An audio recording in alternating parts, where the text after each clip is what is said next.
Hey everybody out there, this is Seto, and today guys we're going to talk about the Megatins. Yes, now the Megatins have been out for a couple of weeks now, but what I want to focus on today guys is the bad things about the Megatins, the good things about the Megatins, and some possible things I've been playing around with my head if the Megatins continue to be a thing going into 2015. So that's what I want to focus on today.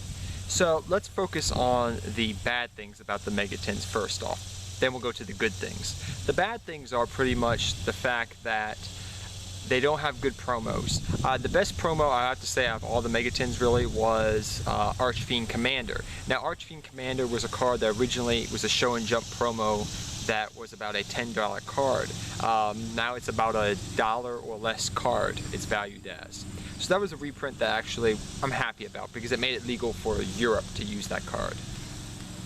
The second thing I didn't like about the Megatins was the rarity stuff. What do I mean by that?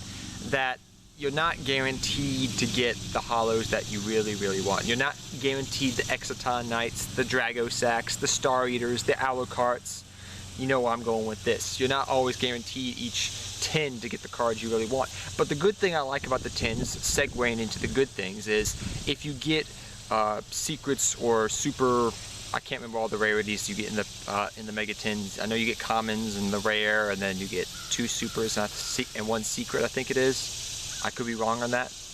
But no matter what you get in the Megatins, you usually get something that people want to trade for. So if somebody else has a card that you want, you can trade the card you have for the card. You understand, it's good trade bait you can get out of the Megatins, so you can easily make your money back if you get them fairly cheap. That is one of the great things about the Megatins, and the idea and the concept about the Megatins is amazing. It's cut the price of many of these expensive cards in half. I mean, look at Exciton Knight 2 months ago. Look at, 101 2 months ago. 101 was about $40 to $50. Exciton Knights were $60 to $70. Dragosacks were a good solid $60 card. Now they've been slashed in half their price. Dragosacks are around $20 to $25. Exciton Knights are around 25 to 30-ish. The 101s are going between I think 20 and 25. I think prices of these cards have been cut in half, which makes it more available to the masses, so players can pick up these cards cheaply if they didn't get the first time around. So if you didn't get your Ghost Trick Alucards to play Ghost Tricks originally, now you can pick them up pretty cheaply. So that's the nice thing about the Megatins, and that's one of the awesome things about the Megatins. It's made decks really cheaper. It's made cards really cheaper. Segueing into to the future, going into 2015, think about, this is something I've been thinking about in my head, and I wanted to discuss with you guys.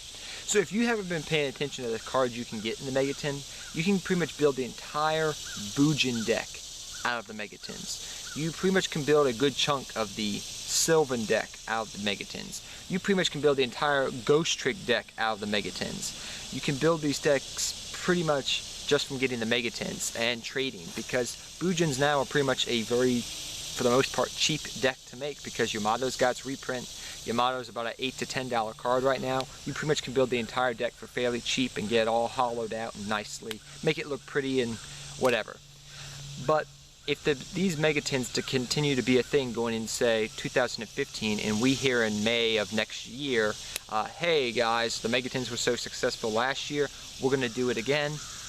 Wouldn't it be a good idea, if you're really short on cash, to just wait a year to play an archetype or a deck you want, instead of paying extra money to just get it right now? So for example, a year from now, if you want to say, I want to play Yang Zings, but I don't want to fork out the cash for all these Yang Zing cards. Granted, Yang Zings I guess are not the best things.